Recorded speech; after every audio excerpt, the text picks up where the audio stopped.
Good morning, everyone. Welcome to day 2 of CES. Thank you for taking your precious time out this morning to join us for this wonderful session that we have today.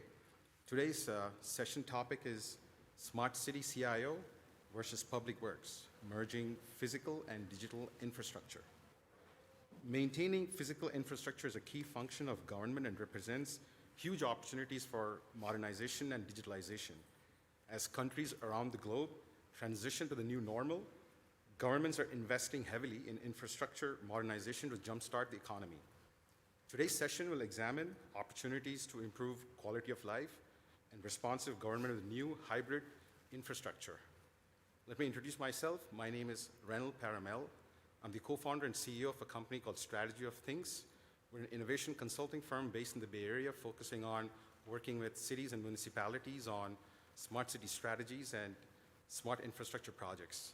We have a wonderful group of panelists today here with us who's going to share their experiences with us, folks from direct city experience as well as some folks from the vendor side. They have made a great effort to come here to join us in these tough times. So thank you very much, panelists. I would like to introduce them so you can get a little bit context on their background. Our first panelist is the Honorable Lily May, who's the Mayor of Fremont. Mayor? Sure. So good morning, and I'm delighted to be here to see all of you in person and some of you virtually. I'm the mayor of the city of Fremont, which hails in the Bay Area, and it's the 4th largest city by population, the 2nd largest by landmass. We are incredibly diverse, and this is very near and dear to our heart because we are a city that's going through major changes like many others.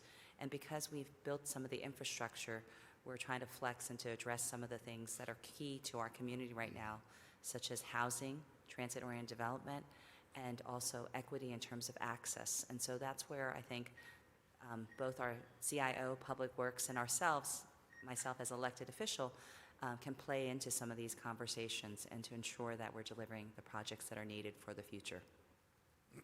Our second panelist is Dr. Jonathan Reichental, who is the President of Human Future. Dr. Jonathan? Thank you, Renil. It's great to be here. Wonderful to see so many people. Congrats on getting up so early and coming in for this. I hope we make it worth your while. I'm delighted to be here. Thanks to IMC and the CES folks and to Strategy Things for the invitation. It's great to be part of this. I have a mixed background in both private sector, public sector, and academia, so I get to see that 360 view of the economy. Worked as the CIO and CTO for the city of Palo Alto in California for almost a decade, and really carved out what it meant to be a smart city CIO, so I hope I'm the right person to be here right now. And I also have written a few books on the future of cities. I just want to let you know that I will be signing them outside the door after this session. They're free, so if you would like a copy of Smart Cities for Dummies, I'm the guy, and I'll get you a copy outside. So great to be here, and thank you very much for the opportunity. Our third panelist is Curtis Govan, who's President of Americas for floLive. Curtis? Great. Good morning, everyone. Good to be here, and definitely good to see people in person in 3D versus on the screen there. Again, my name is Curtis Govan. I'm President of Americas for floLive. We have a company that we do global IoT connectivity and connectivity infrastructure there. So our primary purpose here is to talk about what we do for smart cities in terms of providing the connectivity infrastructure. The foundational component that we offer is a core network infrastructure that includes 5G. That's the foundational piece there, but we realize that cities don't need just the core network infrastructure. They need a system to manage that. So we have complementary components to that are connectivity management platform that manages lifecycle for devices. We realize that city assets don't always stay within the city, or they need redundancy. So we have a smart SIM that works with the devices there to automatically transition from a private network that the smart city has to a public network.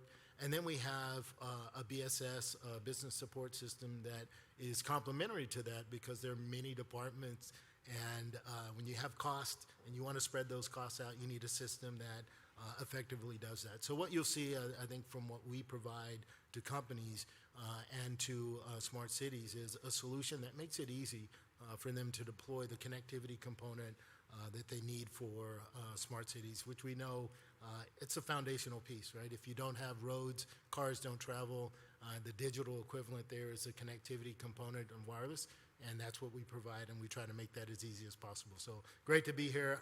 I will say that I'm looking to learn as much from this session as I am to talk, so I'll be looking over here, and if you see me taking notes, it's a great time for me to learn as well. So glad to be here. Thank you. Thank you, panelists. Let's get this session started.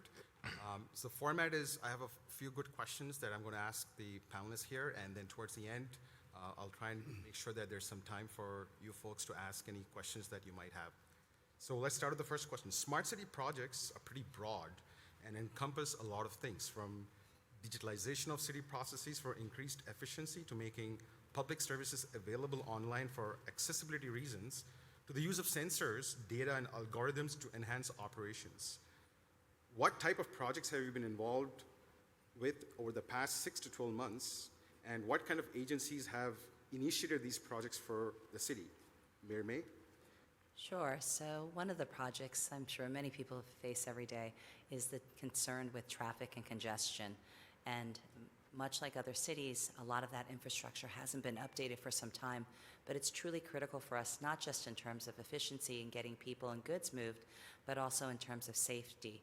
So some of the things that we have partnered with include efforts to have a smart corridor for one of our major corridors in terms of modernizing the signalization to have better recognition of traffic and to have a modification of the traffic signaling to adapt to the congestion as it's needed. That mirrors well with some of our other efforts that we've partnered on this past year in terms of we are a Vision Zero city, and so we focused on some of the bike and multimodal corridor. That's important for us because I didn't mention that Fremont, being the second largest in landmass, is bigger in landmass than every other city in the Bay Area except for San Jose. And with a city that has such diversity and such need for move of people and of goods, we have 900 manufacturers, so it's critical for us to be able to do so efficiently, safely. Some of the groups that we worked with include our public works, but it depends on the agencies that we're working on. So when we're working on smart safety signalization for like schools and safe routes to school, we updated things in partnership with the school district and recognizing over 500 changes, which helped us then to be recognized as the national winner for youth traffic safety, because from the time we implemented it till the time we finished, we were able to reduce major accidents and fatalities of our youth by 90%. So these are just some of the things that really could hopefully mirror and affect the lives of our community and the health and wellness, especially with this time period of COVID, when we're trying to encourage more people to get out to walk, as well as to have multi-mobility. So it's a partnership with the CIOs, with public information officers, with the local and regional.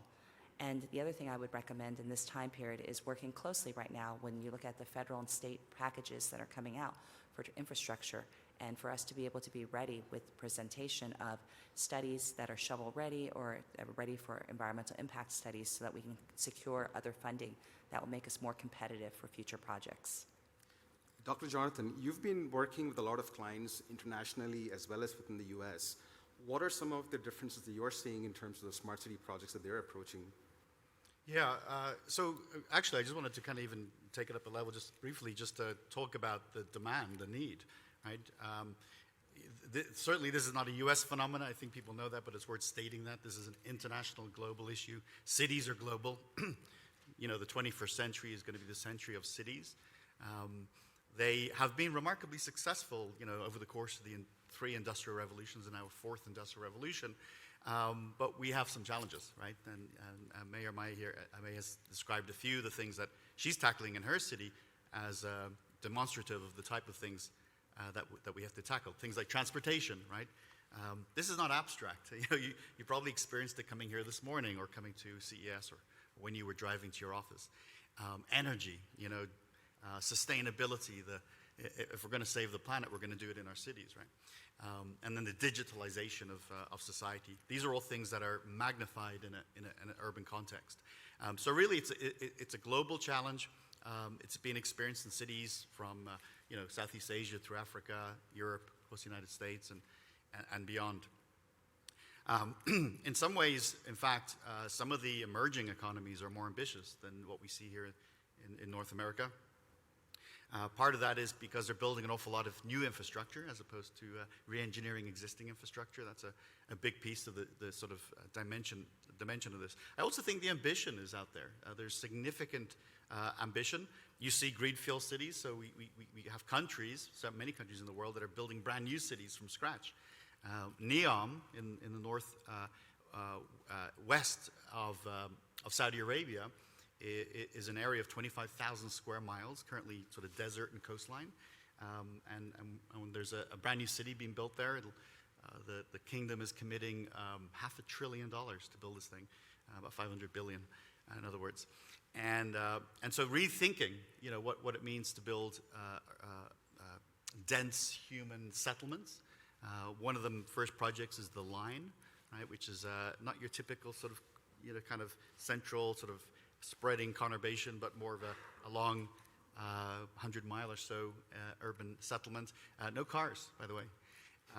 But I'll sort of summarize by saying, specific to your question, whilst as I travel around to these different communities, I see a lot of diversity, I also see similarity. So I see, transportation. This is big. As an area that every city leader, every mayor, every city manager is trying to tackle in some form, try to adopt creative solutions. Energy, digitalization, and sustainability are four that are consistent among cities around the world. Thank you. Curtis, in your role working with cities and municipalities, what changes are you seeing in terms of how some of these smart city projects are perhaps transforming to more infrastructure projects and so on and forth? Are you seeing a lot of demand from your clients who are asking for clarity on how to think about smart city projects, and what kind of exposure have you been seeing from a customer demand perspective? Yeah, certainly seeing the demand increase there, and it's kind of look at it. I've been in the IoT space for about 14, 15 years now, and used to you would see very straightforward, simple projects that were within one organization. They had fleet tracking for the public works there. You'd have some sort of lighting solution there. So you kind of had little pieces of solutions now. The one thing that I think we're seeing now is just that cities taking that holistic approach, and we need a solution that supports all of those individual departments, entities there, and bringing it in play. And that's where it's switching from projects, what I call smart city projects, to smart city infrastructure, which is headlined by private networks there. That's the main thing. And it gets much more complex when you get to that level there, and I'm sure we'll talk about that in detail. But when you start to see all of the entities, the different applications and solutions that come into play, and their requirements and their needs and the individual use cases there, it gets much more complex there, which is why companies like myself and like yourself, we come in and help make it simple for them. Right? Thank you. Mayor May, you spoke a little bit about the Smart Corridor project in Fremont. Can you shed some light on what is the difference between a typical smart city type of project versus an infrastructure project? And what are some of the challenges that you faced in terms of initiating that project, getting it funded, and then getting the right stakeholders involved? And in today's topic, we want to kind of understand the differences between how a CIO plays a role versus how folks like, from the public works are beginning to play a different kind of role than we've seen in the past. I would love to, hear your thoughts on that. Sure. So some of the things when I think about what people traditionally think of as a smart city project would be things like 5G, and I'm the wireless initiative co-chair for joint venture Silicon Valley, and certainly many cities are flexing to address the needs because of people distance learning or remote working, so there's that need for that backbone. But also when it comes to infrastructure, smart infrastructure, I'll give an example, is that part of it we're trying to rebuild and address the changes that have been constantly happening. I jokingly have told people that since I've been mayor, I feel like it's been a little bit of baptism by fire hose. And so I just never know what's going to happen next. But we want to have these examples of public-private partnership, and how do we look at it? When it comes to smart cities as a plan, we don't have it assigned to just one person or individual in my city. We have, every department has a piece of it. And a good example of this project is we were recognized as being one of the largest cities and platinum in terms of our thoughtfulness on sustainability and environmental. So many of you are aware that this last couple years have seen tremendous amount of natural disasters, in particular fire and other impacts. So when we were looking at our fire stations, 3 of our 11 fire stations utilize some of our local vendors, which are Gridscape and Delta. So not only are they using solar for the fire stations, but they have the ability to store the energy so that in the case of a natural disaster, many have also seen rolling blackouts, and we in our region are subject to earthquakes and other impacts. So it allows us, in the case of a natural disaster, at least for 3 of our 11 fire stations, the ability to microgrid. And so we can actually operate without power from PG&E, our local provider, and actually are ready to be more sustainable, which I think is some of the things that when it comes to a city and how you can be thoughtful on this, it's looking at, we have limited budget and dollars just like everyone else, but perhaps there's multiple ways that we can address this. It, one, allows us to be more resilient and prepared, because I'm a formerly Boy Scout, so I believe in being prepared, and a Girl Scout too. But it also allows us to showcase our own local vendors, and it provides the opportunity to support our local hires and local businesses, which I think is really key too.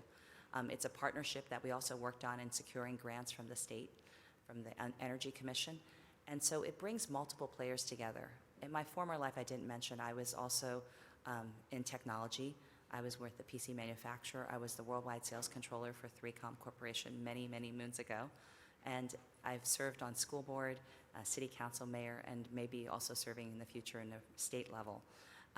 So I hope to be able to bring these ideas. I think that part of it is that connectivity, connecting the people, the dollars, the projects, and the resources to the services that need it. And in this moment right now, it's really critical when it comes to things like healthcare, equity, and in terms of accessibility. We even think of this in terms of another smart infrastructure that you wouldn't think of. When it came to our access to educational opportunities, we put maker spaces in our library. And I think that's important because that's available more publicly to any students and throughout the community. So we have a maker space in our library, and this year we actually opened a robotics and maker space for our junior high school and high school kids. It's very hard right now, and I look at the workforce, and I have two MIF made in Fremont. My kids are 24 and 21. And when we look at the types of jobs and the opportunities that come out right now, especially in this moment of workforce development, when we look at the programs that are coming from the Secretary of Labor or Secretary of Transportation, a lot of the youth may not know what the future holds in terms of jobs, but that's why we can hopefully bring some of that connectivity. And that's what also for myself as a mayor and also as a council member, when I look at projects that are coming before us, I look at projects that are being benefits to the city, but I also look at community benefits, where you can partner with us in terms of delivering more than just a product, but actually become a partner for the wellness and the benefit of our city on a longer-term basis. Dr. Jonathan, so when we talk about physical infrastructure and digital infrastructure kind of merging, and what are some of the practices or trends that you're seeing? We hear a lot about digital twins. We hear a lot about, there's new ways of collecting data, analyzing data, and using that for decision support. What does that mean? How should we be starting looking at some of these things? Yeah, it's an important question. One of the first line in my book that I'm going to sign outside after the session is, this is a book about people, right? The people think they're going to pick up a book and read about technology, and it's a message that I've learned loud and clear, and I now want to, champion. Is we have to start with the answer to that question. What does it mean for our community? How do we increase quality of life? And it may take it may take many forms. So this topic of building better communities, building smarter communities, absolutely involves a deep element of technology. It's a big piece of it. But there's the softer side of it too, the issues around inclusion and equality. There's doing things right, right? Having the right processes in place. And it's going to be,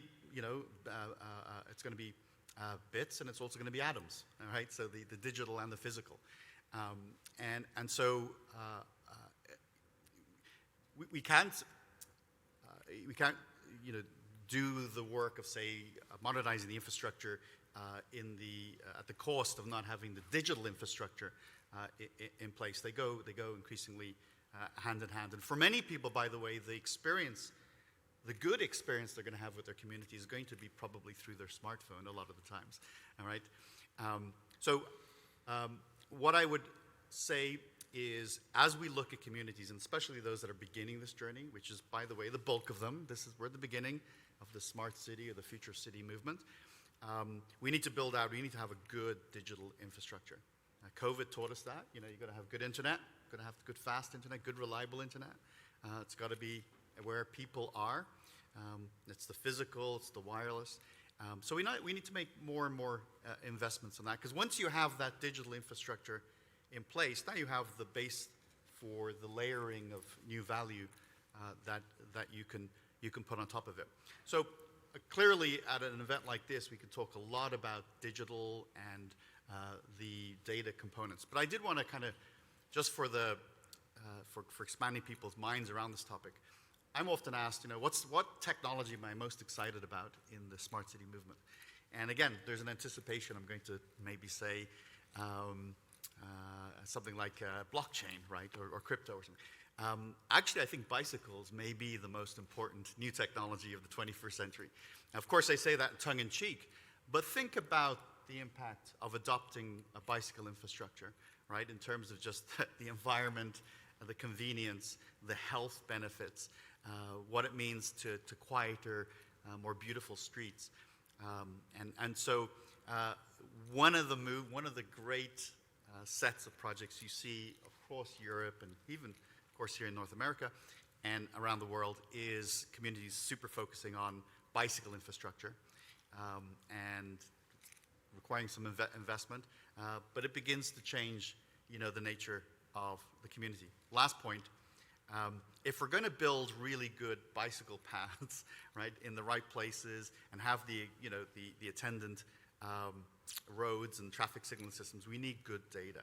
So now you start to get into monitoring, levels of traffic, volume of direction of traffic, speed of traffic, types of traffic, and you use this data then to inform your bicycle efforts. So that complement the intersection of digitalization with the physical infrastructure is vital, and we get good solutions from that.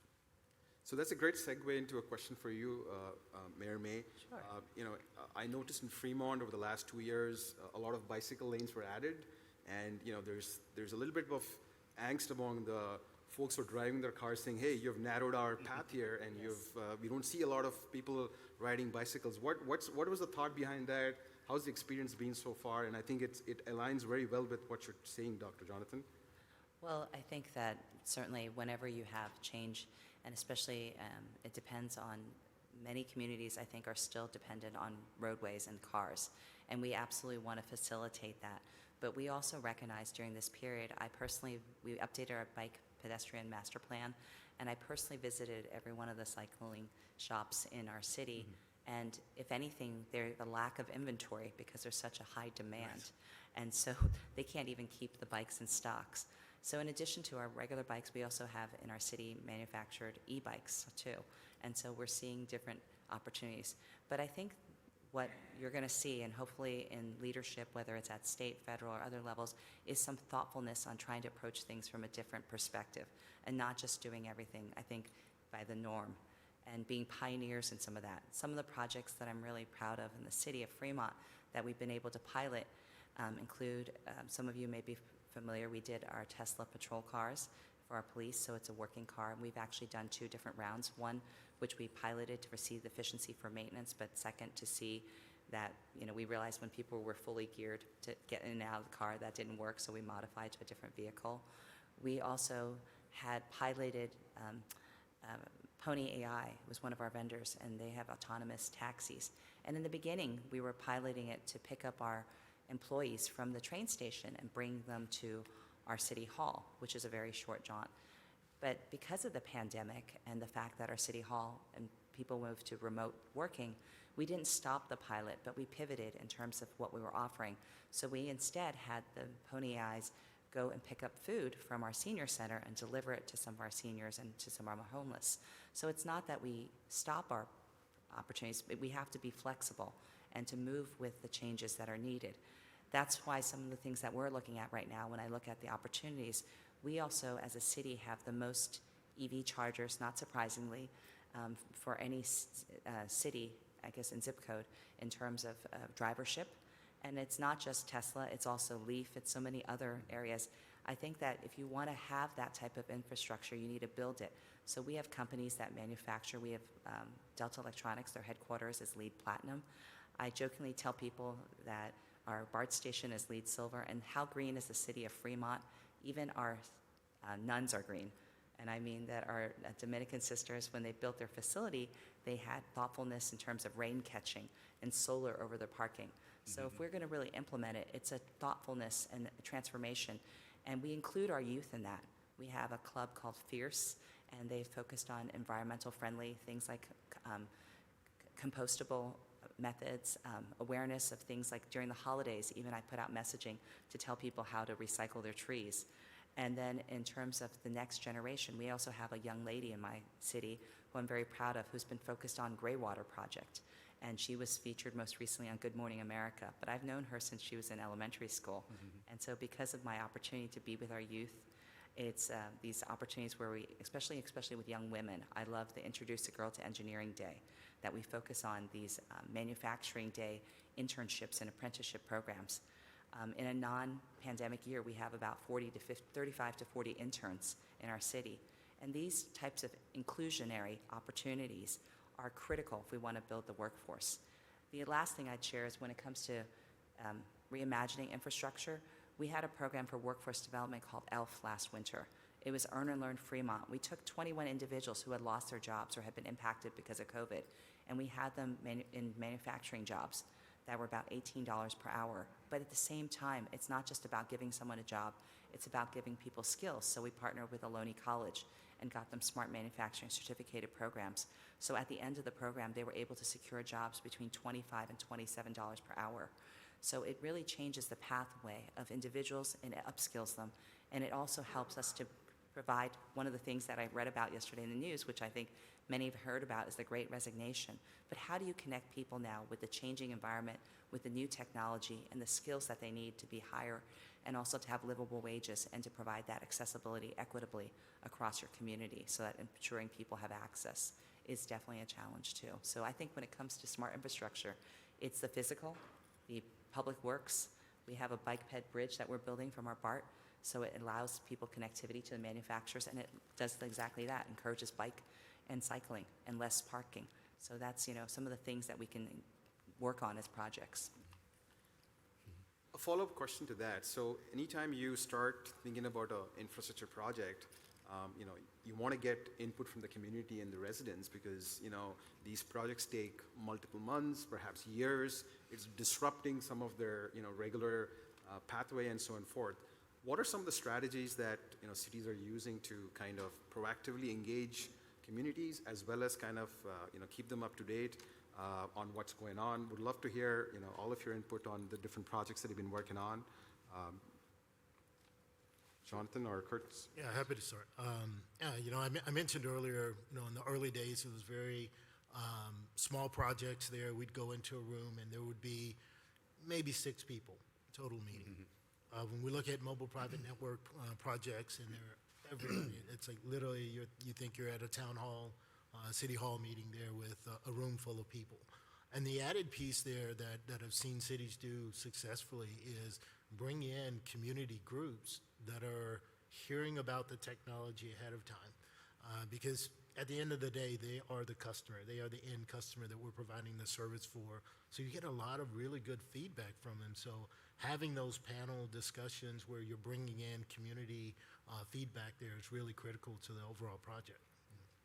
Thanks. I'll add a couple of extra thoughts. Well, the first part where I'd answer the question is communities are not doing enough to engage their communities. The leadership, right?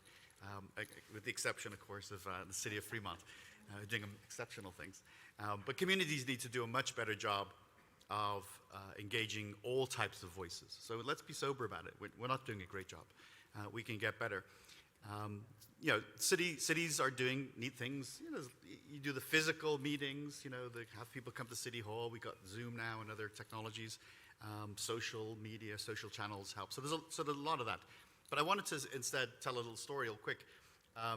Many years ago, I ran a very large multi-week hackathon in the community I was the head of technology for. And I wanted to get as many people as possible into this thing. It was going to be a citywide activity, not just for a small group of developers. But I wanted everybody, young, through every type of age group and every demographic. And one of the things I talked to my team about was the kids, right? The high school kids and younger. And I said, how do we get in front of those, So they said, you know what, they have student groups. You go to the school and they'll put you on the agenda. And so I said, okay, I want to do that. That sounds cool. So I arrive at the school and there's this, I don't remember the age group, but probably quite young teens, very smart, very engaged. And, I was listening to them do their sort of student government thing, and then they had me as a speaker or as a guest. And I said, I'm here as the CIO for the smart city that I'm part of, and I want to engage you in this hackathon. And I talked through the whole experience, and they were absolutely ecstatic by this. And I wanted to understand a bit more, why were they so thrilled, and what was kind of exciting to them. Well, a couple of things they said. First of all, he said, no one's ever asked us before. I was the first person to actually ask young teenagers to be part of the city conversation. So that didn't take a lot of effort. I just turned up and asked, right? And the second thing they told me was, we have points of view. We have thoughts. We want to have a way to express them. Tapping into sort of that demographic, teenagers who are experiencing city life just like everybody else. They have thoughts, they have ideas. Let's bring them into the conversation. So that stuck with me, and I've kind of, I wrote a children's book, which you'll see outside here in a moment. That's part of what influenced that too. Would you like to add anything, Mary? Sure. So one of the things that our city has taken advantage of this time period, we continue with some of our projects. We updated our master park plan, which hadn't been updated in 25 years, and our master trail plan. And so we had 3 meetings virtually, but we also created an app so that when people are out at the parks, they could note what things they did like or didn't like, and also created an atlas so that people could see what types of resources are available at each of the parks. We just opened up our 63rd park in our city, and also we have for regional parks, we have the 7th East Bay Regional Park.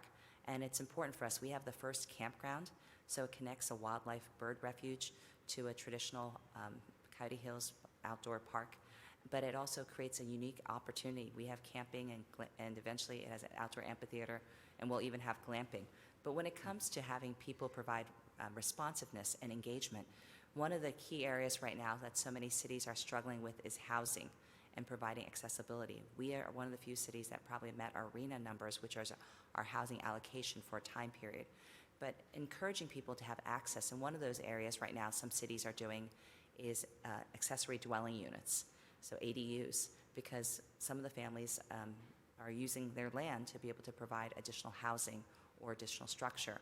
So one of the things that our city recently launched is to help some of the people that are considering that option, because there's a lot of costs that can be prohibitive, whether it's planning, architecture, design, and other areas. So we provided a ADU playbook on our website, in addition to some of the online tools for Development Digest. We're trying to allow people to have the resources that, despite the pandemic, and how can we flex to ensure people have those connectivities, to look at plans, to have themselves control. Even things like we created an app for Fremont, so that many people stop me, which is interesting in a city of 250,000, to say there's a pothole or there's a tree that needs trimming. And I'm like, where is it? And it's on this main corridor. And they don't tell me where. They just said it's somewhere on that street. But I said, you know what's better is you can use that app, because our app then has GIS. If you take a picture, it allows us to know which tree, which location, which intersection. And then also, if you complete a ticket, it allows them to track the ticket. And I tell them that would be ideally the better way, because if you contact me, I have to contact my department, and then that department has to go out, and it's just a much longer process, whereas it empowers people to be better capable. And unfortunately, when I became mayor, they forgot to give me my magic wand. So I don't have that ability to do that. This allows people the better flexibility. And slowly migrating people to those resources is what I hope to be able to do, because that's really essential. Because also, as you see with leadership, whether it's myself as an elected or others, we transition every few years. And we don't want that historical knowledge to go away. Ideally, we are moving forward and building back a better time and normality in terms of our services and our delivery options. So by putting it into something that's more accessible on a city or regional level, it then doesn't limit the resource and knowledge just to that individual or that process. Thank you.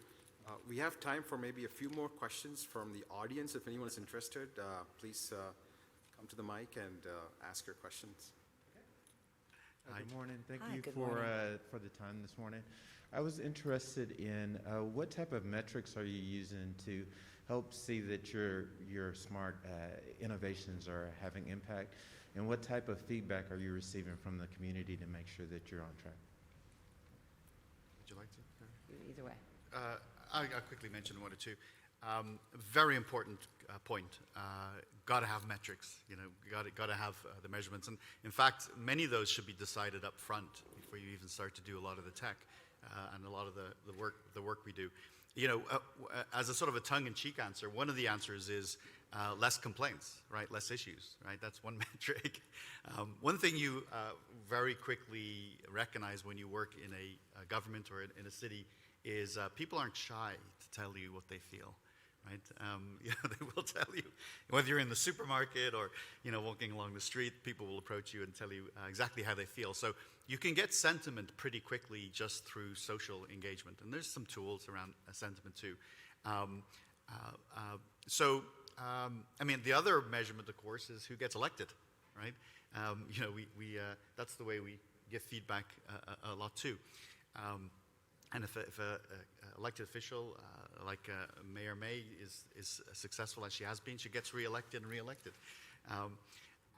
But you know, in terms of just pure metrics, you know, you have to have things like you know, most cities have a ticket system, a service management system where they're recording things like work orders for a whole variety of things. You certainly want to measure those. If you have an initiative like bicycle paths, just to keep on theme a little bit, then you're counting how many people are using bikes, you know, what is the rate of adoption. The last point I would just quickly make on this is there isn't an established set of metrics. Now, the reason I say that is because I've done a lot of research on this, and turns out as you look at cities, there aren't, you know, a standard set. There's a couple of suggestions on core things, and, you know, again, I put that in my book for you to take a look at. But cities need the metrics that measure what's important to them. And I think that's the biggest takeaway. Well, I was going to say for us, when we looked at smart corridors, one of the things that we did initially to understand is to look at the problem. And when we looked at the major accidents and fatalities, they seemed to fall on certain corridors. 80% of them fell on 20% of the streets. And so then we would then focus our attention onto those major corridors to try to reduce the impact. And as we've traveled through the time period, we can see how that's happened. Unfortunately, to be honest, is in this time period, I don't know if it's because people have suddenly come back from being sheltered in place. We're seeing the aspects of physical health, and mental health. And for some reason, some people have not been as diligent in terms of following the basic traffic rules and other things. So we've seen some impacts. And then we're trying to do more education in that area. Other things that when it comes to feedback is just asking for it. We do surveys and ask outreach to our community. But a key area that I think many people have looked at is many people are concerned with climate change. And when we saw there was a discussion at the federal level, I wasn't so quick to just jump to signing every letter that was out there and saying, I'm signed on board of this climate agreement. But I also looked at what we could do specifically for our city. So we're in the process right now of updating our Climate Action Plan 2.0. And part of it is looking at what we originally talked about, adoption of solar, adoption of, you know, how we are addressing greenhouse gas emission. And for California this coming year, a huge area is going to be organic waste. And how do we address that? And so we're fortunate that we have a manufacturer locally in Fremont too that does biodigesters. So we're trying to think of ways that we can partner and with entities like in our city, the largest employer by number of employees, second only to Tesla, is actually our school district.